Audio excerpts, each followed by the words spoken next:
my fellow extraordinary Americans. My name is Cosmos and this is Extraordinary America. What is Extraordinary America about? Extraordinary America is about the abolition of financial slavery. It is about the financial freedom of the 99%. Why?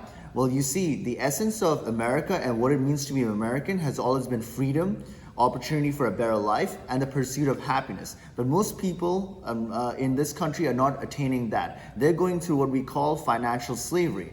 Right, they're facing massive levels of wealth and income inequality, right? They're living paycheck to paycheck. They're barely able to make ends meet. And due to this coronavirus pandemic, a lot of us have actually lost our jobs as a result. For the longest time, we have had a reduction of our purchasing power due to our fiat money, which keeps getting printed in massive amounts, which has led to the devaluation of our every individual dollar, right? When you combine this with the fact that we have had stagnant wages due to our jobs being exported overseas, and also the fact that we have had debt, right, in order to maintain our lifestyle, this has led to what we call severe amounts of financial slavery. Because when you combine stagnant wages with inflation, and then in order to maintain lifestyle, you have to take on massive levels of debt, and then you have to pay interest on it. You basically are forced to go into work, and you have no other choice.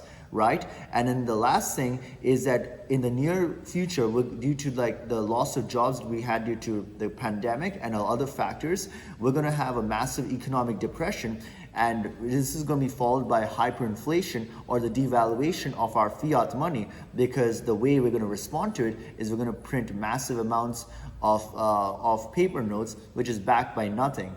And this is going to lead to something called hyperinflation, where you're going to have rise of prices and of like basic essential goods and services. So all of this combined together will lead to enormous amount of financial slavery. Therefore, what is Extraordinary America about? Extraordinary America is about the abolition of financial slavery. It is about the financial freedom of the 99%. We should not work for money. It is money that should work for us instead. How is this to be done? In the short term, this is to be done by protecting your purchasing power of your money by investing in precious metals like gold and silver, or cryptocurrency, which is basically scarce and limited in amount, and basically it is tangible, right? And it protects you from hyperinflation and devaluation of your existing fiat money. And in the long term, this is to be achieved by, number one, transformation of the 99% into entrepreneurs and investors on the light side, because that is the only way to attain financial freedom. Number two, the creation of spiritual economic institutions led by Jedipreneurs that create wealth for the 99% and help them towards financial freedom, and aid them by providing a universal basic income, as well as the 5 essentials of food, water, food, clothes, shelter, healthcare, and education. And they do this because we are all children of one Father of the universe, and Jedipreneurs know that, and they act in the Father's according to the Father's vision, right? And then the last point is the replacement of the fiat debt-based fiat monetary system with the American Dream Standard, or the Humanity Upliftment Standard, because what is the real money is actually the upliftment of humanity as foreseen by the Father of the universe. Anyways, in today's video, I want to talk briefly about, I want to have a continuation from the previous videos and talk briefly about the family dynamics of America on a national level, right? But before that, I want to talk to you about how a toxic narcissistic family works, and then apply that to what we're seeing in America right now, right? So in a toxic narcissistic family, what you have is a narcissistic parent and a codependent parent, right? Or sometimes you have two narcissistic parents, right? And then what you have is the golden child, you have the lost child or the forgotten children, right, or the invisible child, and what you have is the scapegoat child, right? Basically the golden child is the one that can do no wrong, and then the narcissistic parent basically projects all the good things onto this child, right? And then the scapegoat child is the opposite, where they are blamed for everything, and then their self-esteem is totally destroyed over a long period of time, because the narcissistic parent projects all of his evil or like undesirable attributes onto this child and blames him for all the ills of the family.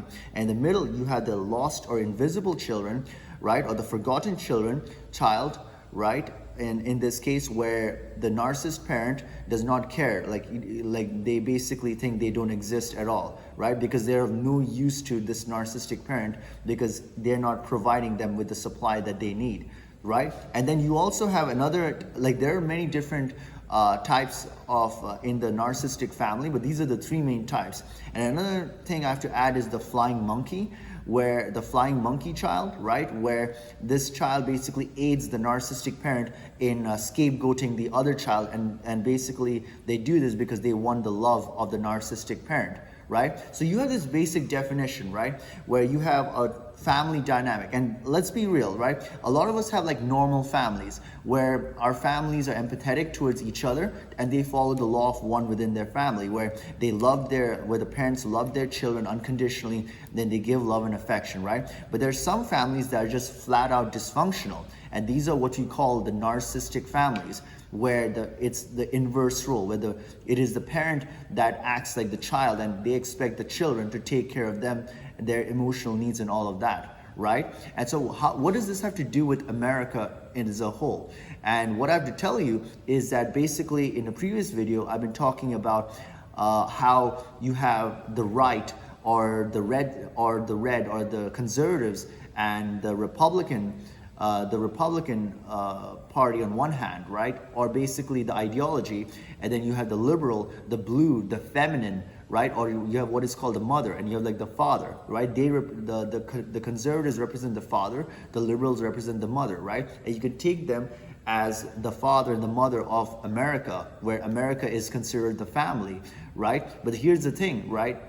You have what the reality of the situation is that at this moment, both the father and the mother is basically become narcissistic, and they basically hate each other, right? And then basically what you have is you have the conservative father, which has the golden child as the conservative children, who are basically the conservatives, and the same way with the mother for the liberal children, right? And in the middle, you have the forgotten children or the invisible children, which are basically the independents that nobody cares about.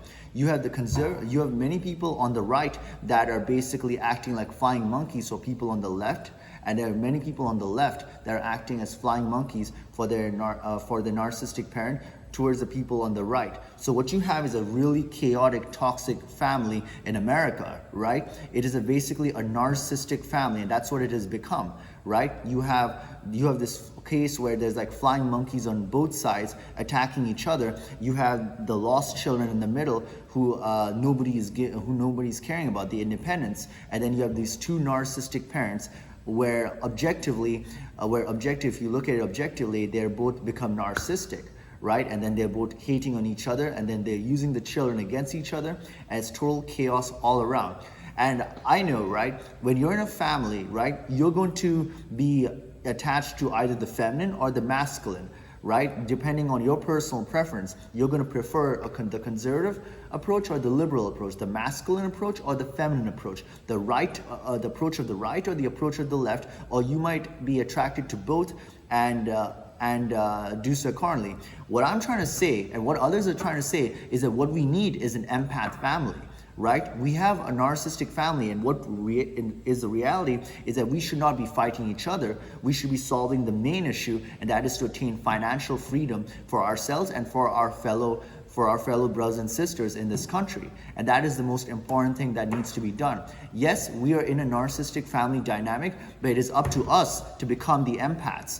And it is up to us to provide the love and affection needed to basically heal this nation. And that can only come from within us. We cannot expect our father or a national father or a national mother to do that, because they're not going to be doing it. They're too busy thinking about themselves. We have to think in an empath way, and we got to take those that have been forgotten or lost and bring them together and lead them towards financial freedom.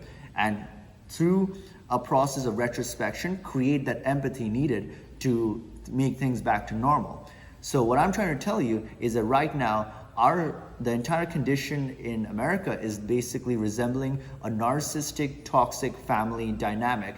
And what we need to do is we need to return the state of America back to the light side, to the stage of empathy, right? It's a long process, right? Because you see, within all of us, there's an empath and there's a narcissist within all of us, and it is up to us to choose who are we going to feed the most.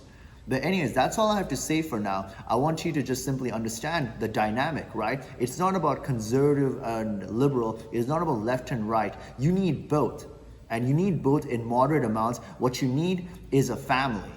What you need is a family on the light side. You need an empath. You need an empathetic family, a kind, compassionate family. And it is up to the forgotten children or the independents or people that understand this and have awareness of this to create the empathy necessary to bring a complete change. That's all I have to say for now, right? In the next video, I'll talk more about this stuff. But if you like these videos and what I'm talking about, please do subscribe to this channel. And that's all I have to say for now. See you in the next video. Bye for now.